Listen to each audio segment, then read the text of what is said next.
Hate my husband now that he's a pro athlete. Throwaway account. My husband is. We got married a few years ago and met in high school. He is a pro athlete, and I'm going to school next year because I quit everything to follow him around. He used to be such a great guy, and now I'm pretty sure he doesn't have a humble bone left in his body. When we first found out he'd be playing hockey professionally, he wanted me to drop out of college so I could be there, and now he just wants me to stay home. He doesn't want anyone to know about us publicly because he claims he's trying to protect me from the people on social media, which I don't buy honestly. He is so rude to anyone outside his circle. Honestly, a lot of the time he's rude to people in it too. If fans come up to him when cameras are near, he's all smiles and happy to greet them. If no one's around, he will pretty much tell anyone to F off. He's even rude to kids sometimes. If I talk to anyone about this, the only response is I should be grateful because everyone's struggling and we're not. Which I am grateful, but it actually means nothing to me. I'd rather us be struggling and him be the guy I fell in love with in grade 10 any day. It all sucks because we've been together so long and I love him, but I don't love the new him. So leaving in my mind is leaving the guy I fell in love with, not leaving this guy who doesn't even seem like he gives a sh*t about me. Multiple times since summer he's driven home drunk. He doesn't care. His only response when I got upset was that he can pay his way out of anything, so he told me to shut up about it and stop making a big deal. He was drunk. Like word slurring and looking like he was about to get violent drunk. I asked him to try therapy and get the same answer, to shut up about it. The only way I get a taste of who he used to be is if I go along with everything, do whatever he says and agree with everything to make him happy enough to be nice to me. He also believes he doesn't need to consent to do anything to me, sober or drunk doesn't matter. He also gets so mad if you call him out. You can't reason with him in anything. He thinks he's above everyone, including me. The only thing keeping me from going is the hope he changes back, but I think it's over TBH. The worst is that his parents back him on everything, even when I told them about him drinking and driving. Apparently I'm ungrateful for what he does for me, but I'm not. I do a lot for him too, but nobody tells him to be grateful. Edit. I'm not gonna expose my husband until I feel like he's beyond fixing, and the players you guys are guessing are really old, lol. Comment. I hate to tell anyone this, but a lot of young pro athletes cheat. They hire girls or find girls on out-of-town games all the fucking time. The fancy hotels even keep it hush and turn a blind eye. I've seen it. Also, I've been around plenty of athletes my whole life due to sibling in sports. My bro-in-law is an ex-pro athlete, aged and injured out, along with his siblings who all are/were pro athletes who all exposed the info to me. I know of a girl, GF's friend from home, who's basically just the team hoe for a professional sports team, lol, literally on payroll for some Bulls position, but her real position is to fuck the players whenever they want. My GF's sister currently dates an NBA player and sees an MLB player. This said NBA player got her a nice place and moved her out to LA. This said MLB player flies her out to him on the whim to anywhere. They have paid for not only her clothing but her upgrades, as she calls it. It's freaking wild. But yes, most pro athletes do cheat. How? Escorts were hired for the stars on my college basketball team. Seems to me that pro athletes don't want to have a kid and distance themselves from their baby's mamas. Remember that girl, in South Carolina, who was going to have Ray Kareth's kid? No one knew about her in the background. He wound up hiring someone to kill her and it led back to him. She's dead, and now he had no mega life, just a jailed one. I learned he's been released. The only thing that could magically change him back is a major crisis, like drinking and driving, killing a person or a family, going to prison, then being kicked out of the league. Her husband is not likely to be wealthy enough as a 25Y/O hockey player to be able to buy his way out of anything. OP should not wait around for that to happen because it is likely he would get violent with OP first, and OP will likely have no realistic recourse. If OP divorces her husband, she may be able to walk away with a really good settlement. The worst option is to stay. There could be violence or a child with someone who she does not love. Sorry to say, but I agree.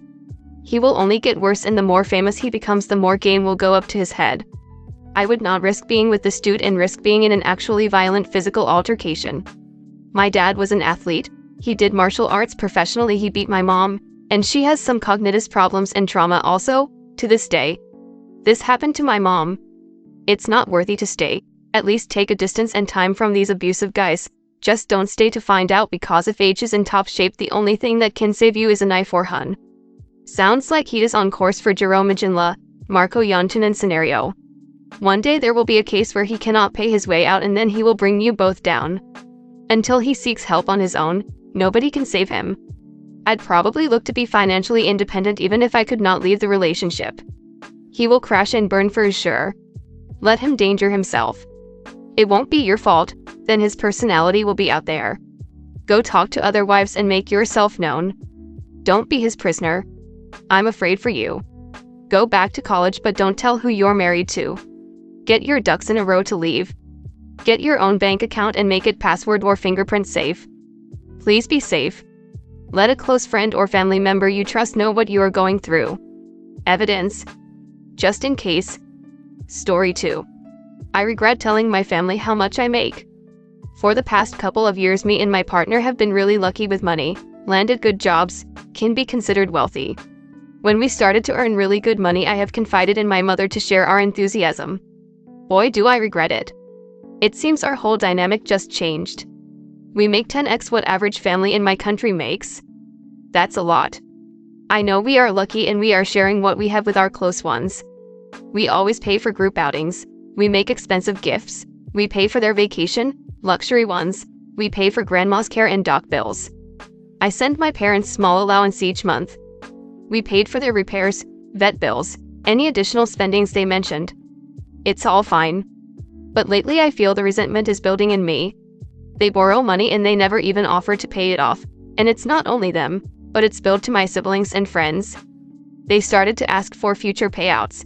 So if I normally send them money at the beginning of each month, they would ask 2 to 3 weeks prior if they can have this next month money.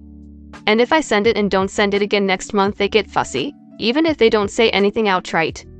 We have 2 mortgages, separate big loan to pay off, home renovations we need to finish, 0 savings after buying new house and traveling extensively. I want to build our savings again, pay off the loans, finish renovating the house. I know we are wealthy to them and I won't pretend the situation isn't more or less comfortable, but it's not like I'm sitting on the pile of gold like Dragon. I have sent general money to them 3 weeks ago, 2 weeks ago paid the vet bill, week ago sent Christmas money, now they are asking for winter shoes money. And I get it, this is an actual necessity, but at the same time I really got frustrated when I saw the message.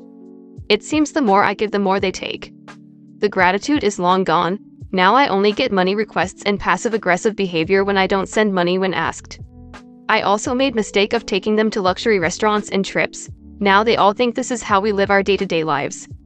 We still sleep in 2-star hotels and travel by cheap trains when by ourselves. But for my family I want to splurge, so I take them to 5-star resorts and to good restaurants. The last time I did take them to nice restaurant, we were waiting for the bus back home.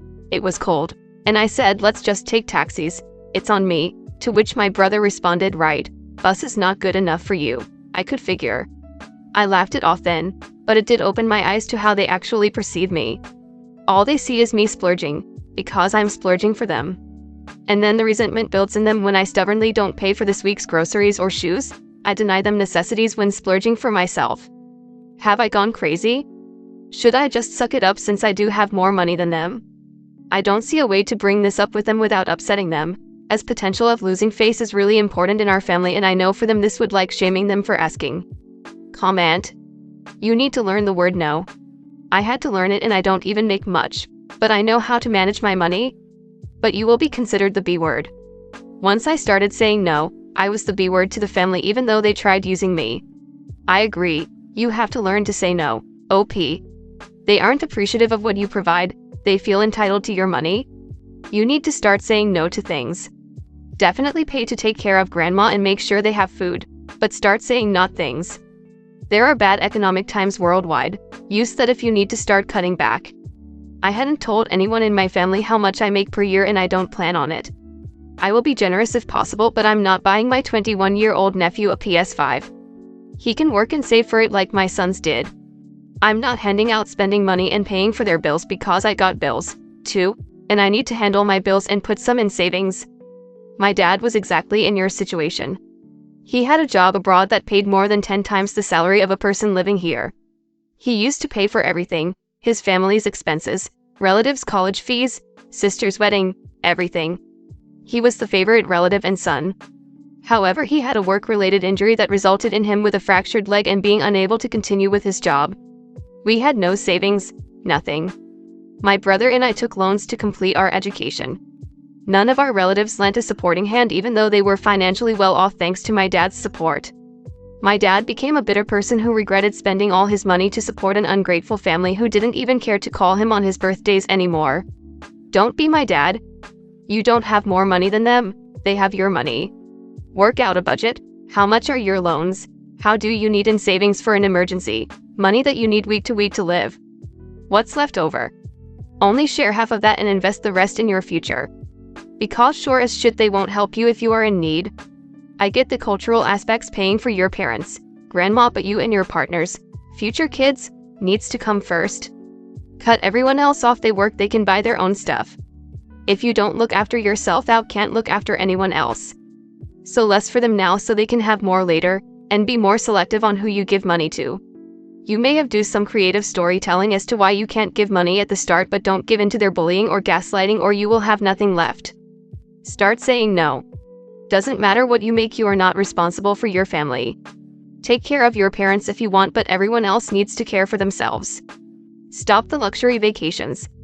Tell them it's getting too expensive and you simply cannot afford to keep supporting everyone. If you want to help them, what you could do is offer to pay for one to get a degree in something so they can get a good job, with the caveat that they then help with next getting a degree and so on, then they can all help support the parents. Your friends though, they need to stop expecting monthly money from you. So does your family. That's bull crap. The only ones I'd help are the parents. You are allowing your family and friends to mooch off of you. It is good to help people out, but as soon as they start being dependent on your handouts, something is seriously off, especially if they start being sassy about it. Stop the monthly payments. You do not owe them a comfortable life just because you have one. Besides that, it seems like it is affecting your ability to save. You should also maintain a decent buffer for yourself. You never know what happens.